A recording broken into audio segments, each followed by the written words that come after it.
ppm 5 ppm 10 ppm 20 ppm 5 দেওয়া হয়েছে sir. জিরোতে দিছি জিরো, জিরোতে জিরো লেখেন, 5 দিছি 20, জিরোতে দিছি কত জিরো, জিরোতে লেখেন জিরো, রিডিং এসে ইমিশন হচ্ছে, এখানে হচ্ছে ইমিশন। এই দেখেন এখানে আগুন জ্বলে, যখন আমরা সোডিয়াম দেবো না তখন কিন্তু ব্লু ফিউম, একদম ব্লু কালার। সোডিয়ামের কালার কি দেয় ফিল্ম টেস্টে? গোল্ডেন ইয়েলো কালার দেয়। দেখবেন বাসা বাড়িতে তখন আমরা ওই যে গ্যাস দেয় তখন দেখবেন, যখন পানি পড়ে দেখবেন একটু মানে ব্রিক রেড কালার আসে আর কি, সোডিয়ামের কালারটা। তো এখন কি ব্লু কালার না, এই যে সোডিয়াম 10 দেখেন ব্রিক রেড কালার চলে আসছে। যত সোডিয়াম বেশি থাকবে তত ব্রিক রেড বেশি হবে, কেমন? তাহলে এখানে 5 ppm এর জন্য রিডিং আসতেছে কত? এটা থামবে 6 পয়েন্ট, ওয়েট একটু কমুক, 6.3 কত 3 বা 4 যায়, 3 লেখেন, অসুবিধা 3 লেখলে অসুবিধা, তারপরটা দাও। 6.3 লেখেন, জাস্ট আপনার দেখেন 5 এর জন্য 6.3, 10 এর জন্য কত আসবে দেখেন, ডাবল আসার কথা। এই যে আরো বেশি গাঢ় হয়ে আসতেছে, এই যে 10 এর জন্য অলমোস্ট ডাবল আসার কথা। এই যে 11.5, 11.5 নেন। 20 এর জন্য দাও,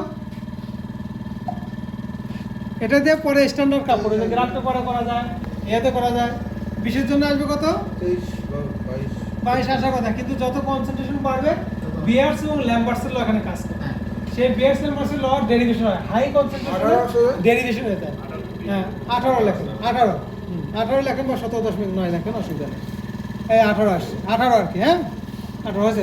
ডিস্টিলেটরে দাও, বোঝা গেছে?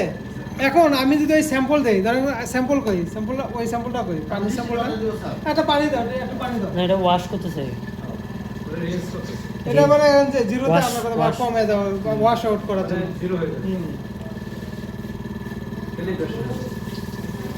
এখন আমরা একটা পানির স্যাম্পল দিয়ে দিই, পানিতে সোডিয়াম করে কম আছে, ট্যাপ ওয়াটার দিয়ে, তাহলে বোঝা যাবে এটা আরো পানি দেওয়া লাগবে, ঢুকবে ছোট ইয়েতে দিবা, ওটা কেমনে ঢুকাবে? না এটা তো মনে হয় শুধু সোডিয়াম আর পটাশিয়াম, সোডিয়াম পটাশিয়াম করার জন্য শুধু। এই দেখেন কত বেশি পানিতে সোডিয়াম, দেখছেন? আমার কিন্তু লিমিটের বাইরে চলে গেছে।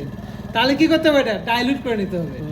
কি করতে হবে? ডাইলুশন 1 ml নিয়ে 100 ml ভলিউম করতে হবে। 1 ml নিয়ে ডিস্টিলেটরতে 100 ml ভলিউম করলে তাহলে তো রিডিং আসবে আপনার 6 বা 5 বা 1 2 এরকম, বা 10 ml নিয়ে 100 ml ভলিউম 10 গুণ ডাইলুশন করতে হবে। তাহলে কি হবে? আমার এই রেঞ্জের মধ্যে লিমিট আসবে।